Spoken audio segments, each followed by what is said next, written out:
de Jésus-Christ. Notre Seigneur est merveilleux. Cela fait un moment que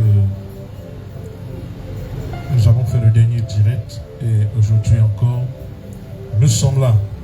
Et mon désir est que, à travers ce message, que le Seigneur te fasse du bien. C'est pour ça que tu vas parler à Dieu ce soir. Tu vas dire au Seigneur de préparer ton cœur, de te disposer, afin que par ce message, que tu sois béni, que tu sois guéri, que tu sois délivré, que tu sois transformé, que quelque chose de bon se passe dans ta vie. À travers ce message, nous allons voir une histoire. Ce soir, c'est l'histoire de Naaman. Voilà, Naaman.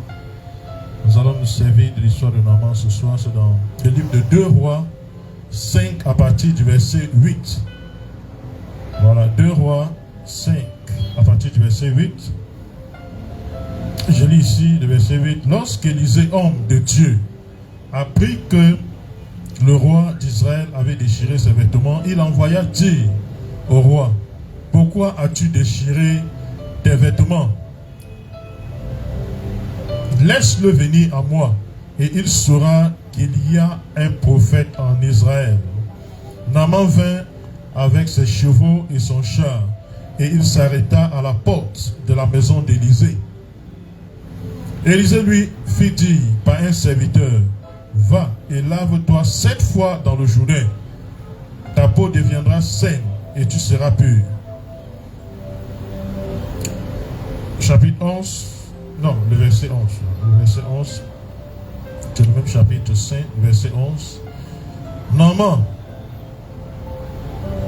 fut irrité et il s'en alla en disant: voici, je me disais, il sortira vers moi, il se présentera lui-même, il invoquera le nom de l'Éternel son Dieu, il agitera sa main sur la place et guérira les lépreux. Les fleuves de Damas, l'Albana et le Parpar, ne valent-ils pas mieux que toutes les eaux d'Israël? Ne pourrais-je pas m'y laver et devenir pur? Et il s'en retournait et partait avec fureur. Wow. Wow. Wow. Verset 13. Mais ses serviteurs s'approchèrent pour lui parler et il dit: mon père, si le prophète t'eût demandé quelque chose de difficile, ne l'aurais-tu pas fait? Combien plus dois-tu faire ce qu'il t'a dit? Lave-toi et tu seras pur. Il descendit alors et se plongea 7 fois dans le Jourdain, selon la parole de l'homme de Dieu, et sa chair devint comme la chair d'un jeune enfant, et il fut pur. Vous voyez ici Naaman qui était un homme important, un général de l'armée. Et ici, nous voyons que Naaman était malade. Il avait la lèpre. Et Naaman, qui était le général d'une grande armée en ce temps, était malade et avait une lèpre. Et donc, Naaman a tout fait pour avoir la guérison. Et il n'a pas eu. Et vous allez voir ici dans l'histoire, si vous faites toute la lecture, vous allez voir que dans cette histoire, nous voyons comment est-ce que Naaman va avoir la nouvelle du lieu où il va se rendre pour avoir la guérison. C'était une jeune fille qui avait été prise du pays d'Israël et qui avait été conduite là-bas, qui était en esclavage. Et c'est comme ça que la jeune fille va dire que si mon maître pouvait aller dans mon pays, pouvait aller voir le prophète qui se trouve dans mon pays, il allait être guéri. Et vous savez, si on considère la parole d'un enfant, en plus d'être enfant, elle était esclave, c'est simplement parce qu'ils avaient déjà tout fait. Ils étaient allés chez tous les médecins de Syrie, ils n'avaient pas eu la guérison. Parce qu'il était le chef d'état-major de l'armée en ce temps. Et s'ils ont cru à la parole de cette petite, c'est simplement parce qu'il n'y avait plus de solution chez eux, dans le pays, en Syrie. Et c'est comme ça que Naaman va se rendre. Et il va se rendre dans le pays d'Israël avec une lettre que le roi lui avait donnée. Et quand il arrive là-bas, maintenant, qu'est-ce qu'il va faire? Une fois arrivé là-bas, il va aller rencontrer le roi, puisque son roi lui avait donné une lettre, et il va rencontrer son roi aussi, pour remettre la lettre. Et quand le roi prend la lettre, le roi lit sans doute, alors il va se dire, mais le monsieur là, je sais qu'ils sont en train de me chercher par là comme ça, c'est la guerre, ils veulent. Alors il trouve des prétextes pour faire la guerre. Et la Bible nous dit que voilà le monsieur qui a commencé à s'affoler. Et la nouvelle est arrivée aux oreilles du prophète. Et le prophète va donc dire, le prophète Élisée va donc dire, faites venir cet homme ici. Et il saura que dans ce pays, il y a un prophète. Et lorsqu'il va arriver à l'entrée de la porte du prophète, le prophète va envoyer un ouvrier, un de ses serviteurs, pour aller dire à ce grand général, alors tu n'as même pas besoin de venir jusqu'à moi ici, va, jette-toi dans le Jourdain et tu seras pur, tu seras guéri. Et donc le monsieur, quand il a entendu ça, il était très fâché. Très fâché, pourquoi? Parce que lui, il se disait en venant que lorsqu'il va arriver en tant que grand général, en tant que chef d'état-major de l'armée, alors le prophète va sortir, il va venir à sa rencontre. Et le prophète va venir parce qu'il sait que c'est un homme important qui est venu. Et le prophète va venir, le prophète va faire comme ceci, va faire comme cela, parce qu'il avait déjà son imagination. Alors voilà le prophète qui lui dit, va et jette-toi dans l'eau. Il a trouvé que non, c'était pas possible. Pour lui, c'était pas possible. C'était mieux qu'il retourne dans son pays, parce que dans son pays, il y avait des cours d'eau là-bas qui étaient meilleurs, qui étaient plus propres que cette eau qui est le Jourdain. Vous voyez, ici, il y a quelque chose. Et cette chose nous empêche, beaucoup d'entre nous, de recevoir de Dieu. Vous voyez, beaucoup de personnes vont dans la présence de Dieu, vont recevoir, ils veulent recevoir de Dieu, mais ont déjà tracé eux-mêmes la façon dont le Seigneur va faire pour apporter la solution à leurs problèmes. Et c'était le cas de Naaman. Naaman avait déjà dans sa pensée un chemin, quelque chose qu'il avait tracé déjà, comment ça allait se passer. Et il y avait un obstacle ici. Quel était le grand obstacle ici à la guérison de Naaman? C'est que Naaman voulait être guéri en gardant toute sa position de grand général d'armée avec tous ses honneurs. Voilà le problème. Et c'est ce qui empêche beaucoup d'entre nous, beaucoup de personnes qui prient, beaucoup de personnes qui vont dans la présence de Dieu, beaucoup de personnes qui crient à Dieu de recevoir de Dieu. Souvent le Seigneur va te dire, voilà telle chose qu'il veut d'abord abandonner. Maintenant il te dit, non, moi je partais, je me disais que voilà comment ça va se passer. Voilà, Dieu, il est capable de tout faire. Pourquoi il me dit d'abandonner ceci, d'abandonner cela? Pour moi, je me disais que ceci ne pouvait pas être un obstacle. Pourquoi on me demande d'abandonner d'abord ceci? Oui, le Seigneur va souvent nous demander d'abandonner certaines choses d'abord. Naaman devait abandonner sa position. Regardez ce que le prophète demandait à Naaman de faire. C'était d'aller se jeter dans le Jourdain.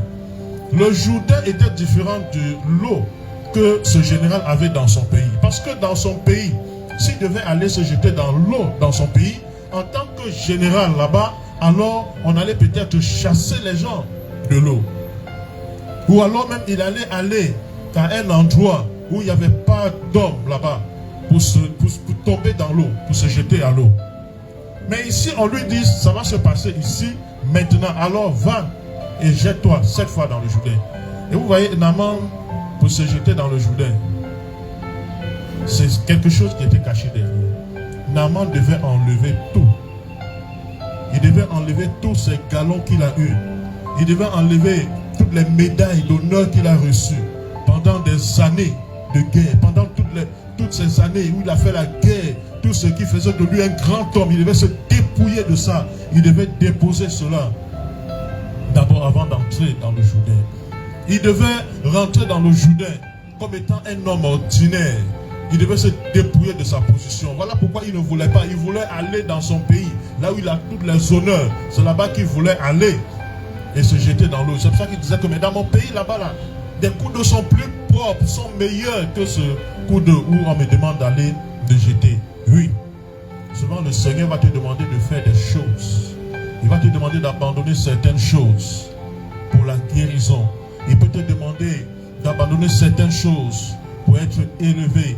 Il peut te demander pour la délivrance d'abandonner certaines choses. Alors, quand tu vas dans le Seigneur, quand tu vas dans la présence du Seigneur, ne te dis pas non, ça va se passer comme ci, ça va se passer nécessairement comme cela. Non, le Seigneur peut te donner d'autres choses, peut te donner certaines directives.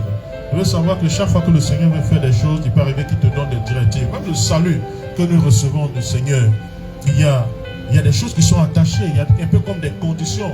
On dit celui qui croira, vous voyez, celui qui croira et qui sera baptisé sera sauvé. Il faut croire, il faut se laisser aller aux eaux du baptême pour être sauvé. Alors si tu dis je crois et que tu n'es pas prêt à aller aux eaux du baptême, ça veut dire que tu ne crois pas. Vous voyez, alors tu ne vas pas dire non, mais moi aussi je vais être sauvé, mais seulement je ne veux pas être baptisé.